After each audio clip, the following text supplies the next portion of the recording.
가족을 잃는다는 것은 상상할 수 없을 정도로 끔찍한 일이죠. 어느 날 평범하게 일상을 보내다가 집에 돌아와서 사랑하는 가족들이 피를 흘리며 쓰러져 있는 모습을 발견한다면 어떨까요? 미국에서 성공한 삶을 꿈꾸며 고향을 떠나온 이민자 가족에게 일어난 이 사건은 단순한 가정 비극을 넘어선 충격적인 이야기입니다. 오늘은 바로 이런 끔찍한 현실과 마주해야 했던 한 가족의 이야기를 시작해 보겠습니다. 오하이오주 웨스트체스터는 신시내티에서 북쪽으로 30여 킬로미터 떨어진 평온한 도시였습니다. 이곳은 아이들을 키우기에 완벽한 교외 지역으로 유명했죠. 폭력 범죄는 거의 발생하지 않았고 주민들은 안전한 일상을 누리고 있었습니다. 41살의 구프리와 39살의 샬린더 젯도 이런 이유로 이곳을 선택했습니다. 구프리는 원래 인도 펀자브주의 카나라는 작은 마을 출신이었습니다. 대대로 농업에 종사해온 부유한 지주 집안에서 자랐지만 그는 밭에서 일하지 않는 다른 삶을 꿈꿨죠. 샬린더 젯의 아버지 하캇은 80년대에 아내와 어린 딸을 고국에 남겨두고 혼자 미국으로 건너왔습니다. 시민권 취득을 위해 미국인 여성과 형식적인 결혼을 했습니다. 그 여성이 샬린더 젯을 입양하는 데 동의해 주었고 하캇이 미국 생활의 안정을 찾은 후 가족들을 모두 뉴저지로 데려왔습니다. 고국과의 연결고리는 끊어지지 않았고 가족들은 정기적으로 인도를 방문했습니다. 2002년 그런 방문 중에 샬린더 젯과 구프리의 결혼이 성사되었죠. 이는 전통적인 중매 결혼이었습니다. 구프리는 아내와 함께 미국으로 왔고 그들 사이에는 새 아이가 태어났습니다. 가족들은 아이들에게 더 나은 미래를 제공하기 위해 열심히 일했습니다. 구프리와 장인 하캇은 함께 사업을 시작하려 했지만 2008년 금융위기가 모든 계획을 무너뜨렸습니다. 2008년 금융위기는 미국 전체에 엄청난 충격을 주었습니다. 12조 달러에 가까운 개인 재산이 사라졌고 수백만 명이 실직했으며 1000만 채가 넘는 주택이 압류되었죠. 구프리 가족도 예외가 아니었습니다. 하지만 샬린더 젯은 강인함을 잃지 않았습니다. 그녀는 자녀들을 매우 보호하는 어머니였고 가족의 중심 역할을 했죠.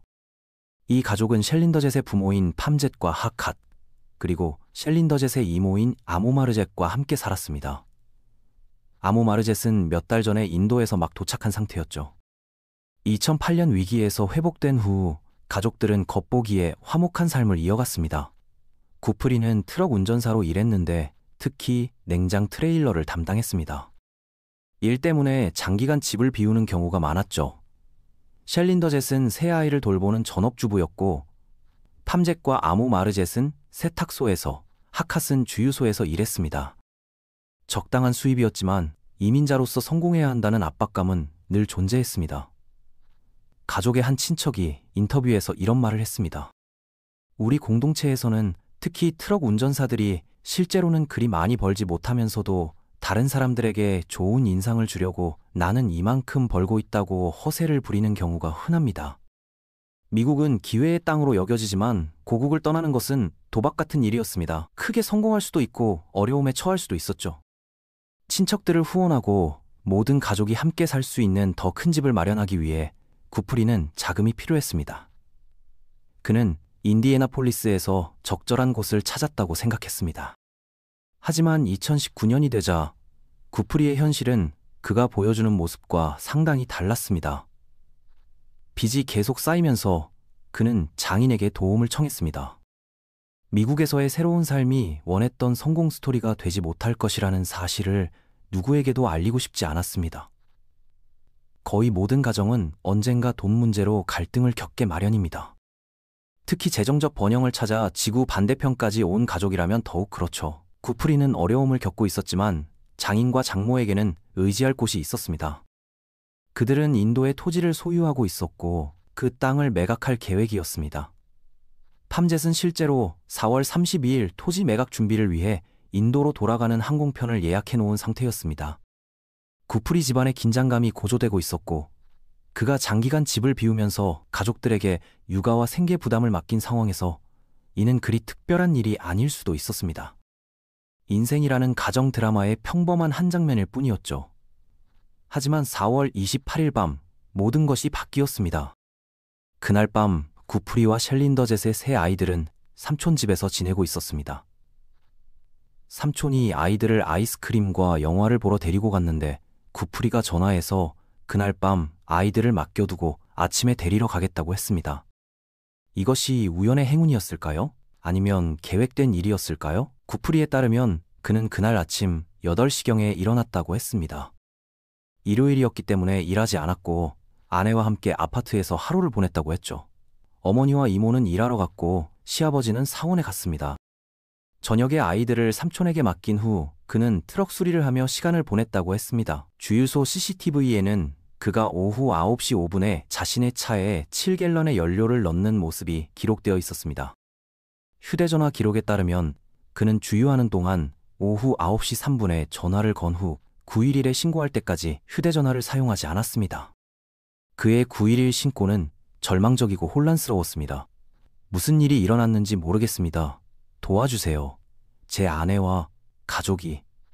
그는 자신이 발견한 상황에 충격과 공포에 휩싸인 사람처럼 들렸습니다.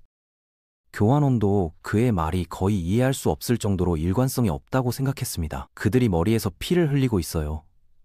4명이요. 4명이 쓰러져 있어요. 교환원이 당신이 그들을 죽였나요? 라고 묻자 그는 잠시 침묵을 지키다가 아니요. 무슨 말씀이세요? 저는 방금 집에 도착했어요. 라고 답했습니다. 한편 이웃들이 경찰에 추가 신고를 했습니다. 누군가가 문을 두드리며 경찰에 신고하라고 소리치고 있어요. 도와주세요. 제발 도와주세요. 라고 외치고 있어요. 무슨 일인지 모르겠지만 정말 무서워요. 구프리는 밤늦게 아파트 건물 주변을 돌아다니며 이웃들의 관심을 끌려고 노력했습니다. 이는 그의 고통이 진짜였다는 증거일까요? 아니면 가능한 한 많은 사람들에게 자신의 당황한 모습을 증언하게 하려는 계획이었을까요? 경찰이 도착했을 때 구프리는 밖으로 나와서 저를 도와주세요. 그들을 도와주세요. 라고 외쳤습니다. 표준 절차에 따라 경찰은 그를 제지했고 건물 안으로 들어갔습니다. 그들이 발견한 광경은 형언할 수 없을 정도로 끔찍했습니다. 연기 경보기가 울리고 있었는데 스토브에서 음식이 타고 있었기 때문이었습니다. 가족들은 자신들에게 무슨 일이 일어날지 전혀 예상하지 못했던 것 같았습니다. 바닥에는 피 묻은 발자국들이 여기저기 있었고 벽에는 여러 개의 총알 구멍이 있었습니다. 수사관들은 구프리의 침실에서 탄약이 든 베레타 권총과 많은 현금을 발견했습니다. 피해자들 근처 기도대에서 $930, 구프리와 셸린더젯의 방에 있던 분홍색 지갑에서 $8,250가 나왔습니다. 경찰서에서의 신문에서 구프리는 충격을 받은 것처럼 보였습니다. 그는 생계를 위해 꼭 필요한 트럭 수리를 위해 저녁 7시경에 나갔다는 이야기를 고수했습니다. 너무 어두워져서 더 이상 작업을 할 수 없을 때까지 그곳에 있었다고 했죠. 911에 전화했을 때 무슨 일이 일어났나요? 경찰이 물었습니다. 집에 돌아왔는데 어머니와 아내, 이모가 피를 흘리며 땅에 쓰러져 있는 걸 봤어요. 아무도 대답하지 않았어요. 그래서 911에 전화했습니다. 경찰은 구프리나 그의 가족에게 원한을 품은 사람이 있는지 확인하려 했습니다. 그는 평범한 삶을 살았다고 말했고 법과 마찰을 빚은 것은 과속으로 몇 번 벌금을 낸 것뿐이라고 했습니다. 자신에게 원한을 품은 사람은 없다고 단호히 부인했죠.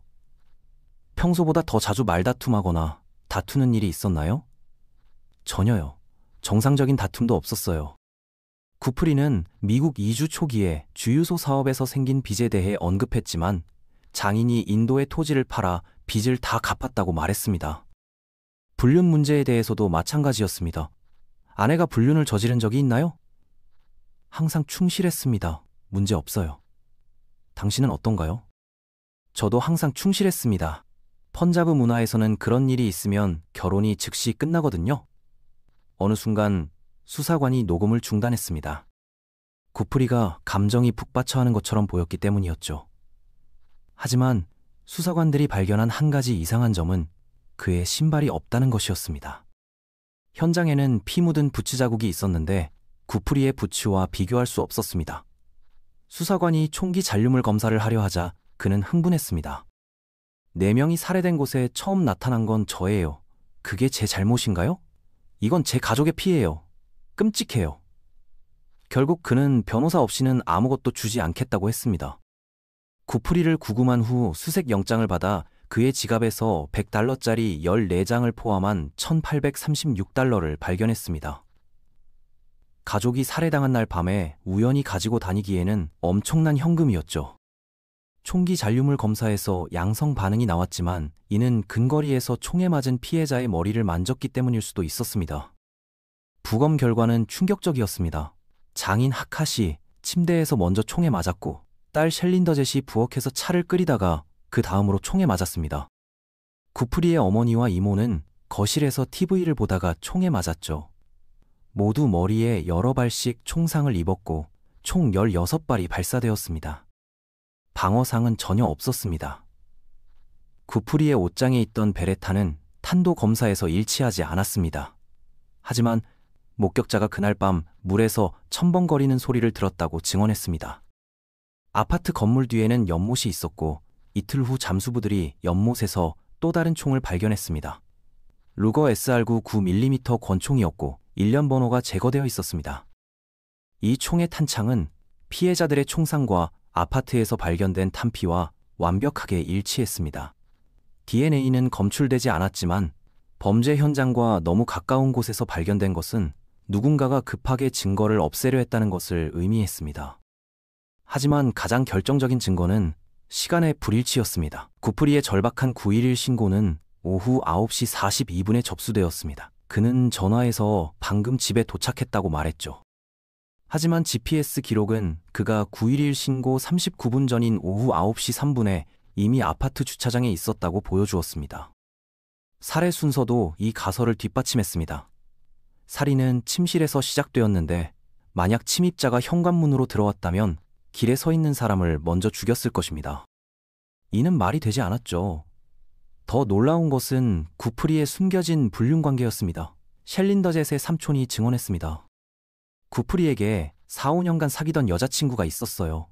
인도 출신의 이혼녀였는데 매우 매력적이었죠. 하지만 우리 공동체에서는 불륜을 전혀 용납하지 않아요. 그 여성은 나바린 코어라는 인디애나폴리스 거주자였습니다. 구프리는 장거리 트럭 여행 중에 그녀를 만났고 그녀도 힘든 결혼 생활을 하고 있었습니다. 구프리는 그녀를 위해 $20,000를 주었고 인피니티 SUV와 주택담보대출 상환을 위한 자금도 마련해 주었습니다. 2019년 3월 셸린더 젯이 은행 명세서에서 $20,000 지출을 발견하면서 모든 것이 드러났습니다. 그녀가 구프리를 따져 물었지만 구프리는 나바린을 도왔다는 사실만 인정하고 불륜 관계는 숨겼죠. 더욱 아이러니한 것은 나바린이 구프리가 가족과 함께 이사가려던 바로 그 인디애나폴리스에 살고 있었다는 점입니다.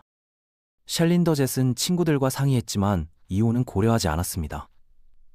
17년간의 결혼 생활, 여러 도시와 대륙을 넘나들며 함께한 삶을 포기한다는 것은 상상할 수 없었죠. 4월 28일 구프리는 여전히 나바린과 메시지를 주고받고 있었습니다. 경찰에 체포될 때까지도 그는 집에서 일어난 끔찍한 일에 대해 그녀에게 한 번도 언급하지 않았습니다. 몇 달간의 수사 끝에 2019년 7월 1일 구프리는 코네티컷의 월마트에서 체포되었습니다. 가족 결혼식에 참석하려던 중이었죠. 2022년 10월 재판에서 검찰은 피 묻은 발자국, 총기 잔류물, GPS 불일치 등을 증거로 제시했습니다. 동기는 재정적인 문제와 불륜관계, 그리고 장인의 인도 토지 상속 때문이라고 주장했습니다. 하지만 변호인 측은 인도 토지 마피아의 소행이라고 반박했습니다. 복잡한 토지 분쟁에 연루되어 있던 구프리 가족이 위협을 받았고 결국 마피아가 가족을 제거했다는 것이었죠. 자백도 결정적 증거도 없이 서로 상충하는 이론들만 존재했습니다. 배심원 의견 불일치로 첫 번째 재판이 종결되자 검찰은 재심을 요구했습니다. 이번에는 구프리가 배심원 재판 권리를 포기하고 3명의 판사로 구성된 패널에서 심리받기를 선택했습니다. 변호인은 그가 살인을 목격할 수도 있지만 단순한 목격자일 뿐이라고 주장했습니다. 2024년 5월 3명의 판사는 2시간 심의 후 구프리에게 중대한 살인 혐의 4건에 대해 모두 유죄 판결을 내렸습니다. 우리 3인 재판부는 만장일치로 피고인에게 유죄를 선고합니다. 그리고 사형을 선고했습니다. 현재 구프리 싱은 114명의 다른 수감자들과 함께 사형수로 복역하고 있습니다. 오하이오 주지사가 모든 사형 집행을 무기한 중단한 상태라 언제 처형될지는 알 수 없습니다. 셸린더젯의 세 자녀는 캘리포니아 친척들과 함께 살며 여전히 상처를 치유하고 있습니다. 시청해주셔서 감사합니다.